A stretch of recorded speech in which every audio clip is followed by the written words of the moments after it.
Hello दोस्तों, मैं मनदीप स्वागत करता हूं आपका हमारे YouTube channel study with Mandeep में। तो देखिए दोस्तों, जैसे कि हमने हमारी एनसीईआरटी की साइंस की सीरीज़ स्टार्ट कर रखी है, उसके अंदर आज हमारा चैप्टर 4 है जिसका नाम है ऊष्मा। मतलब कि हीट ऊष्मा क्या होती है और इसके बारे में हम जो इसके गुण हैं, कितने प्रकार की होती है, कैसे होती है, हम पढ़ेंगे।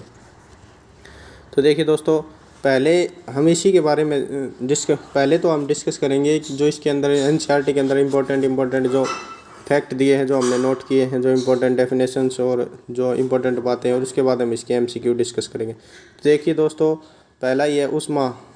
ऊष्मा क्या होती है? ऊर्जा का ही एक मतलब ऊष्मा जो होती है ऊर्जा का ही एक रूप है जो क्या करता है, हमें ठंडेपन अथवा गर्माहट महसूस करता है। मतलब ऊर्जा क्या है? ये जो ऊष्मा है ये ऊर्जा का ही एक रूप है जिसके कारण हमें गर्माहट अथवा ठंडापन का अनुभव होता है। तो ये आपसे ये पूछ ले कि ऊष्मा क्या होती है, तो ऊष्मा क्या होती है? यह ऊर्जा का ही एक रूप है जिसके कारण हमें गर्माहट अथवा ठंडेपन का अनुभव होता है। कोई भी पदार्थ गर्म अथवा ठंडा, इसके लिए हम उसके स्पर्श इंद्रियों पर विश्वास नहीं करेंगे। मतलब कि कोई भी पदार्थ ठंडा है या गर्म हो, इसके लिए हम उसे छू कर विश्वास नहीं करेंगे, उसे तापमापी के द्वारा मतलब कि थर्मामीटर के द्वारा मापेंगे, जब ही उस पर विश्वास करेंगे। तो देखिए दोस्तों, किसी वस्तु की उष्णता मतलब उसकी गर्मी की विश्वसनीय ताप माप उसके ताप से की जाती है। ताप मापने वाली युक्ति को तापमापी या थर्मामीटर कहते हैं। मतलब कि कोई वस्तु है, उसके अंदर कितनी गर्मी है, यह उसके ताप से ही मापी जाती है। और ताप मापने वाला जो युक्ति है उसे क्या कहते हैं? तापमापी या थर्मामीटर। जिस तापमापी से हम अपने शरीर का ताप मापते हैं उसे क्या कहते हैं? तापमापी। मतलब कि जिससे हमारे शरीर का जो ताप मापा जाता है उसे क्या कहते हैं? तापमापी। तो देखिए दोस्तों, डॉक्टरी थर्मामीटर सेल्सियस और फ़ारेनहाइट दोनों के अंदर होते हैं। मतलब डॉक्टरी जो थर्मामीटर है उसके अंदर सेल्सियस और फ़ारेनहाइट दोनों दिए होते हैं। जो मानव शरीर का सेल्सियस के अंदर तापमान कितना होता है? 37 डिग्री सेल्सियस स्वस्थ मनुष्य का, और फ़ारेनहाइट के अंदर 98.6 डिग्री। देखिए दोस्तों, ये थोड़ा बहुत ऊपर नीचे भी हो सकता है, क्योंकि ये जो आंकड़ा है ये काफ़ी स्वस्थ मनुष्य का के टेम्परेचर का औसत टेम्परेचर लिया गया है। तो देखिए दोस्तों, डॉक्टरी थर्मामीटर में मतलब कि 35 से लेकर 42 डिग्री सेंटीग्रेड तक ही मतलब जो उसका स्केल होता है, क्योंकि 35 से कम और 42 से ज़्यादा मानव शरीर का तापमान नहीं हो सकता। ये क्या कहना चाह रहा है? ये कहना चाह रहा है कि जो हमारा जो डॉक्टरी थर्मामीटर है उसके अंदर मतलब 35 डिग्री सेल्सियस से स्टार्ट होकर उसका जो वो है स्केल है, और 42 डिग्री तक ही रहेगा, क्योंकि मानव शरीर का तापमान 35 से कम नहीं हो सकता और 42 से ज़्यादा नहीं हो सकता। 35 से कम होगा तो भी मृत्यु, और 42 से ज़्यादा होगा तो भी मृत्यु। देखिए दोस्तों, ताप मापना क्या है? मतलब कि जो तापमापी है उसको अपने जीभ के अंदर 1 मिनट तक रखना और अपना टेम्परेचर मापना, वो ही क्या है? ताप मापना। सिंपल सी भाषा के अंदर क्या बात है कि जो अपने शरीर का ताप मापना है, मतलब कि शरीर का ताप जिस विधि से मापा जाता है उसे ताप मापन कहते हैं, ताप मापना। देखिए दोस्तों, स्टार्टिंग के अंदर जब डॉक्टर ताप मापते हैं तो जो थर्मामीटर है उसको झटके क्यों देते हैं? उसको झटके इसलिए देते हैं ताकि जो उसका पारा है उसके अंदर वो नीचे चला जाए, और उससे माप अच्छे से ले सके। और थर्मामीटर को कितनी देर तक जीभ के अंदर डालते हैं? 1 मिनट तक। आगे देखिए दोस्तों, थर्मामीटर को पढ़ते समय तल दृष्टि की सीध में होना चाहिए। मतलब कि जो थर्मामीटर जब पढ़ते हैं तो तल जो है वो कहाँ होना चाहिए? दृष्टि की सीध के अंदर, बिल्कुल दृष्टि की सीध के अंदर, आंखों के बिल्कुल सामने होना चाहिए। डॉक्टरी थर्मामीटर का उपयोग मानव शरीर का ताप मापने को छोड़कर देखो दोस्तों, जो डॉक्टरी थर्मामीटर है उसका उपयोग मानव शरीर या किसी जीव जंतु के शरीर को मापने के लिए तो किया जा सकता है, लेकिन किसी अन्य प्रयोग के लिए नहीं किया जा सकता। धूप में रखने व आग के पास ले जाने से यह टूट जाता है। तो देखिए दोस्तों, जो डॉक्टरी थर्मामीटर है उसको न तो धूप में रखना चाहिए और न ही आग के पास ले जाना चाहिए। ऐसा करने से क्या हो जाता है? जो डॉक्टरी थर्मामीटर है वो टूट जाता है। आगे देखिए दोस्तों, प्रयोगशाला तापमापी। मतलब कि जो हम अपनी जो लैब के अंदर जो तापमापी रखते हैं उसके बारे में बता रहा है। प्रयोगशाला तापमापी का परिसर कितना होता है? -10 डिग्री से 110 डिग्री। तो देखिए दोस्तों, याद आप किसी क्लास के स्टूडेंट हैं या आप कोई कम्पिटिटिव एग्जाम की तैयारी कर रहे हैं तो आपसे यही पूछ सकता है कि प्रयोगशाला तापमापी का प्रेशर कितना होता है, मतलब उसका स्केल कितना होता है -10 से लेकर 110 डिग्री तक, -10 से लेकर +110 डिग्री तक होता है। तो एक एक बात ध्यान से देखिए और इसके नोट से साथ के साथ आप बनाते रहिए। मौसम की रिपोर्ट में दिए गए अधिकतम तथा न्यूनतम तापों की जानकारी देने के लिए अधिकतम न्यूनतम तापमापी का उपयोग किया जाता है।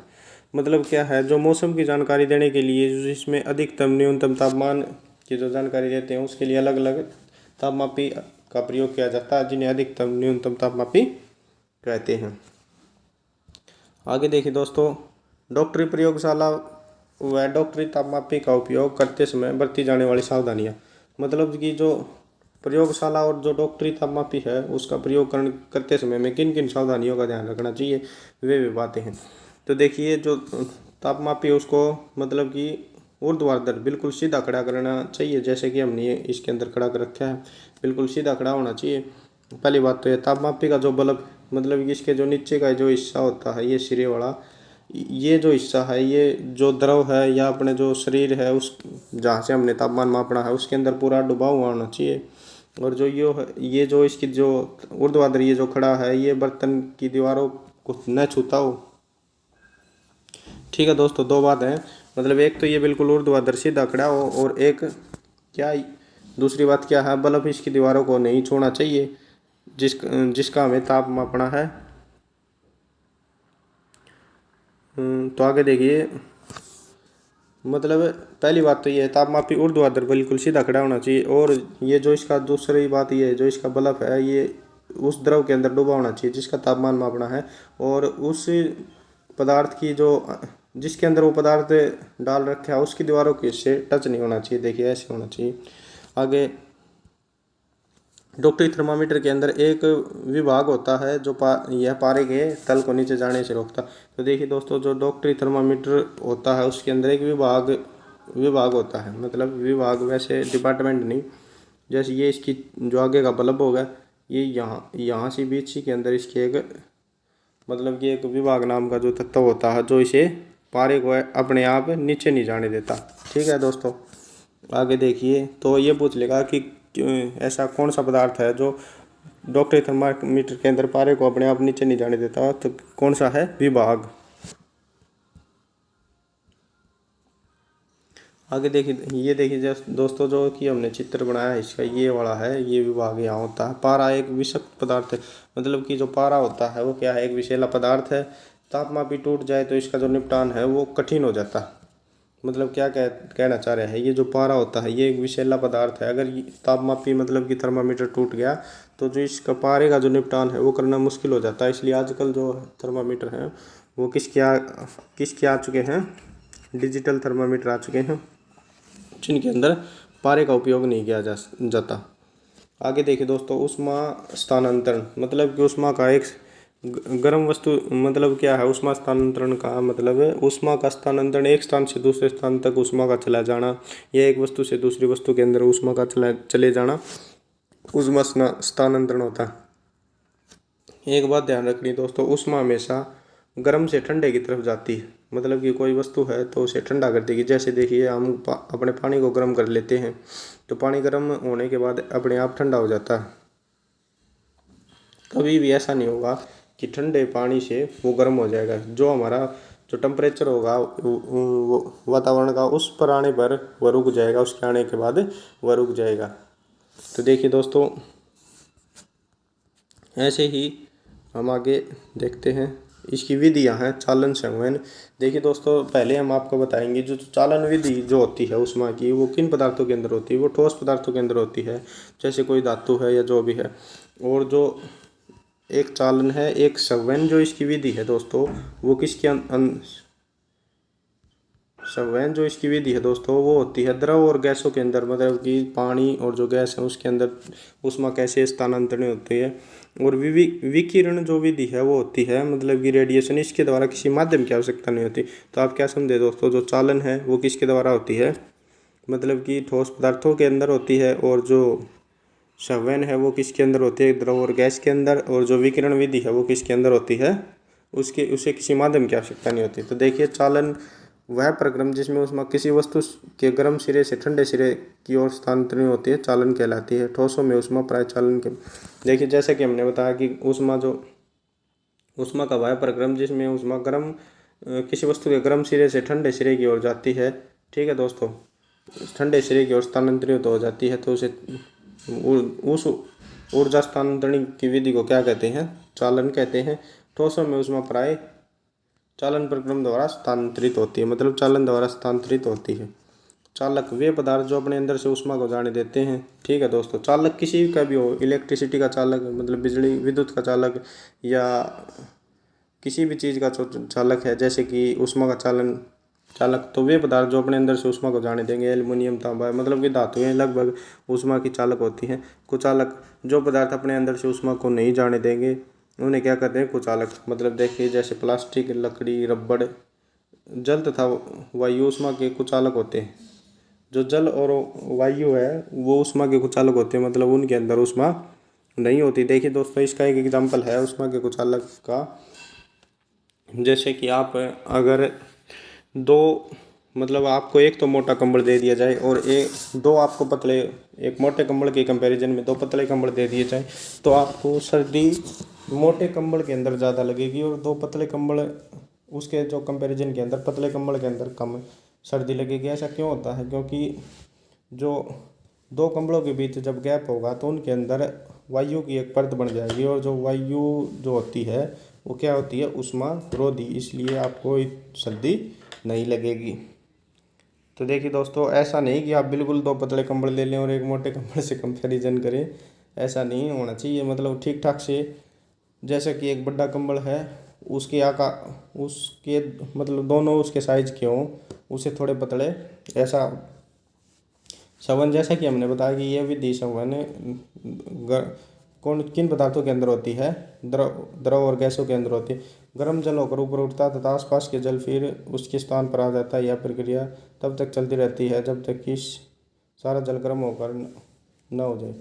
देखिए दोस्तों ये क्या होता है, ये होता है कि जब हम किसी भी पदार्थ के अंदर जैसे पानी गर्म करते हैं किसी कोयले के अंदर, देखिए दोस्तों जैसे हम एक कटोरी के अंदर पानी गर्म कर रहे हैं, तो ये जो पानी है, ये पानी यहाँ से गर्म हुआ, गर्म होने पर पानी, ये जो पानी है ये ऊपर चला जाएगा क्योंकि इसके मॉलिक्यूल हल्के हो जाएंगे, और ऊपर जाने के बाद जो इसका इस स्थान पर फिर दूसरा पानी आ जाएगा कोई और, फिर ये ऊपर चला जाएगा, फिर कोई और। तो ऐसा आपने कभी देखा होगा कि आप किसी चूल्हे पर या कहीं आप पानी गर्म कर रहे हैं, तो आपने अपनी उंगली डुबो कर देखा होगा कि जो ऊपर का पानी वो गर्म होता है और नीचे का पानी ठंडा होता है। ऐसा इसलिए होता है दोस्तों क्योंकि जो गर्म होने पर जो वाटर के मॉलिक्यूल हैं वे हल्के हो जाते हैं, और हल्के होने के कारण ऊपर चले जाते हैं। समुद्र समीर, समुद्र की ओर से आने वाली वायु को समुद्र समीर कहते हैं।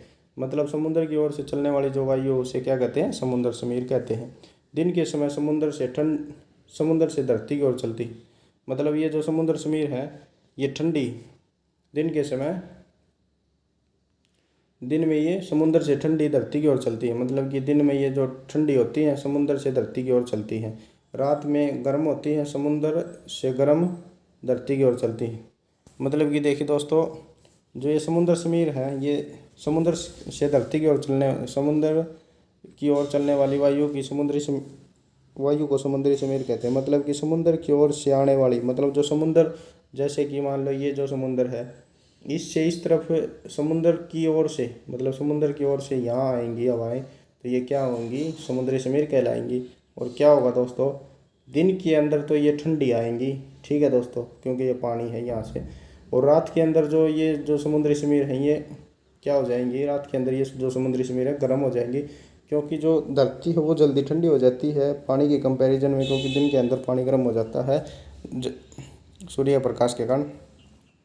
थल समीर देखिए दोस्तों, थल से समुद्र की ओर बहने वाली वायु, मतलब अब क्या था, ये तो समुद्र हो गया, ठीक है, और ये समुद्र, ये अपना जो है थल, ठीक है दोस्तों, ये समुद्र हो गया, ये अपना थल है। तो इस थल से जब समुद्र की ओर जो बहने वाली वायु होगी उसे क्या कहते हैं, थल समीर। और समुद्र समीर क्या है, समुद्र से धरती की ओर बहने वाली, स्थल से समुद्र की ओर बहने वाली तो कौन सी होगी, थल समीर। और समुद्र की ओर से आने वाली, मतलब कि समुद्र की ओर से धरती की तरफ आने वाली कौन सी वो समुद्र समीर। चालन एवं संवहन के प्रक्रम में ऊष्मा को स्थानांतरण के लिए माध्यम की आवश्यकता होती है। मतलब जब चालन और संवहन होता है उसके अंदर तो ऊष्मा को माध्यम की आवश्यकता होती है। जैसे चालन के अंदर ठोस और संवहन के अंदर गैस और द्रव की आवश्यकता होती है। लेकिन जो विकिरण होता है उसके अंदर ऊष्मा को किसी माध्यम की आवश्यकता नहीं होती। सूर्य से हम ऊष्मा विकिरण से आती है। इस प्रक्रम में ऊष्मा स्थानांतरण के लिए किसी माध्यम की आवश्यकता नहीं होती। मतलब सूर्य से हमें जो ऊष्मा मिलती है वो विकिरण माध्यम के द्वारा मिलती है। ये पूछ लिया जाएगा दोस्तों, सूर्य से हमें ऊर्जा किस प्रकार मिलती है? विकिरण के द्वारा मिलती है। इसमें किसी प्रकार के माध्यम की आवश्यकता नहीं होती। जब हम किसी ताप हीटर के सामने बैठते हैं तो हमें जो ऊष्मा प्राप्त होती है वो इसी प्रक्रम के द्वारा प्राप्त होती है, क्योंकि उसके अंदर कोई माध्यम नहीं होता। हमारा शरीर विकिरण द्वारा प्रवेश को ऊष्मा देता है।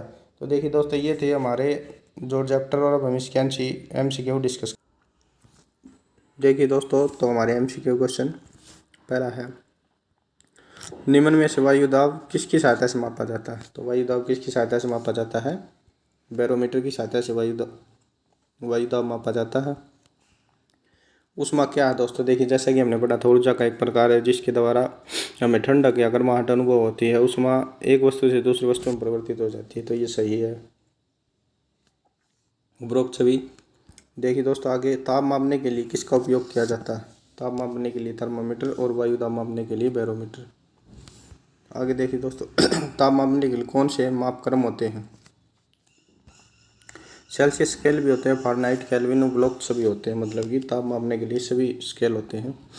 थर्मामीटर का उपयोग करते समय कौन सी सावधानी अति आवश्यक है? उपयोग से पहले 350 से नीचे हो। थर्मामीटर का उपयोग से पहले और बाद में होना चाहिए। और साथ ही इसने ये भी नहीं बताया दोस्तों, द्वादर खड़ा होना चाहिए और न ही उसके जो बर्तन को टच नहीं करना चाहिए। मतलब उपरोक्त सभी इसके। आगे देखिए दोस्तों, मानव शरीर का सामान्य तापमान कितना होता है? 37 डिग्री सेंटीग्रेड और 98.6 फ़ारेनहाइट के अंदर होता है। आगे चलिए दोस्तों, डॉक्टरी तापमापी का उपयोग करने से पहले किससे धो लेना चाहिए? प्रतिरोधी घोल से, क्योंकि इससे जो जीवाणु जो होते हैं वे खत्म हो जाते हैं प्रतिरोधी घोल से धोने के बाद। आगे देखिए दोस्तों, द्रव में ऊष्मा स्थानांतरण किस विधि द्वारा होती है? तो हमने पढ़ा है संवहन के द्वारा। द्रव और गैस में संवहन, ठोस में चालन, और किसी भी माध्यम की आवश्यकता न हो वो कौन सा? विकिरण। आगे देखिए दोस्तों, ऊष्मा किस प्रकार स्थानांतरित होती है? गर्म से ठंडी। मतलब कि ऊष्मा जो है गर्म से ठंडे की तरफ स्थानांतरित होगी। आगे चलिए दोस्तों, ऊष्मा संचरण की विधि कौन सी है? चालन, संवहन, विकिरण। ऊष्मा संचरण की विधि कौन सी है दोस्तों? विकिरण। तो देखिए दोस्तों, आगे चलिए अब, ऊष्मारोधी पदार्थ कौन से हैं? मतलब जो ऊष्मा का रोधक करते हुए कौन से पदार्थ हैं? लोहा तो ऊष्मा चालक, लकड़ी और प्लास्टिक ऊष्मारोधी पदार्थ है।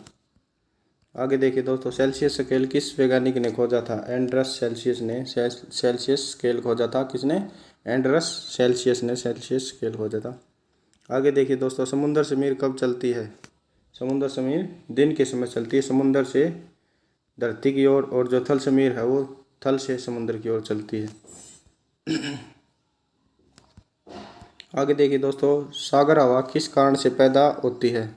संवहन के कारण। सागर की जो हवा किसके कारण पैदा होती है? संवहन के कारण। और आगे देखिए दोस्तों, थलीय समीर के चलने का समय कौन सा होता है? रात्रि में। जो समुद्र समीर है वो दिन के अंदर चलती है, जो थल समीर है वो रात के अंदर चलती है। आगे देखिए दोस्तों, किस प्रक्रम द्वारा सब्जी बनाते समय हैंडल गर्म हो जाता है? चालन के द्वारा। कौन सा प्रक्रम? चालन के द्वारा सब्जी बनाते समय हैंडल गर्म हो जाता है। तो देखिए दोस्तों, ये था हमारा चैप्टर 4 जिसके अंदर हमने ऊष्मा के बारे में पढ़ा। और लगातार हमारे यूट्यूब चैनल से जुड़े रहने के लिए स्टडी विद मनदीप को सब्सक्राइब कीजिए और अपने दोस्तों के साथ शेयर कीजिए। और साथ ही अगर आपके परिवार में कोई बच्चा 6 से लेकर 10 तक है या आपके पड़ोस के अंदर है तो उसके साथ भी शेयर कीजिए, क्योंकि हम 6 से लेकर 10 तक की पूरी NCERT की साइंस कंप्लीट करवा देंगे। और साथ ही हम इसके बाद मैथ या दूसरा सब्जेक्ट इस पर आरंभ करेंगे।